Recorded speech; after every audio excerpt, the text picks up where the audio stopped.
In today's video, I'm going to teach you how to set timings and transitions in PowerPoint.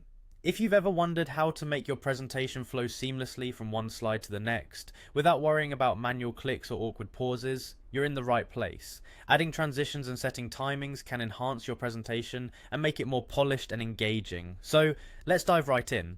To begin with, the first step is to open up the Microsoft PowerPoint app on your computer. Once you're there, you'll see a list of your recent presentations pop up on the screen.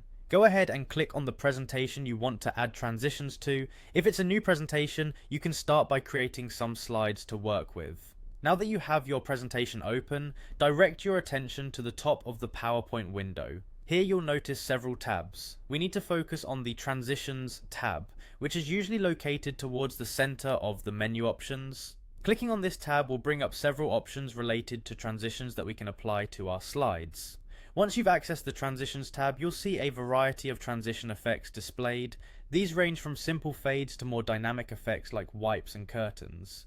If you're looking to give your presentation a particular theme or feel, it's worth exploring these effects to see which one suits your slides best. Simply click on any of the transition effects to preview how it looks on the selected slide.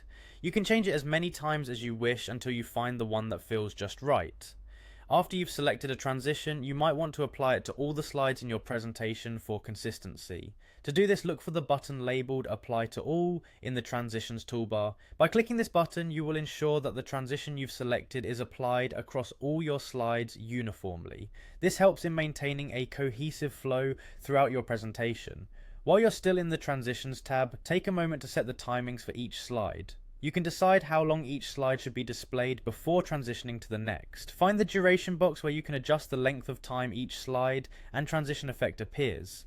Setting precise timings can greatly enhance the rhythm and pacing of your presentation, so it's definitely worth adjusting these settings to fit your needs, and that's it.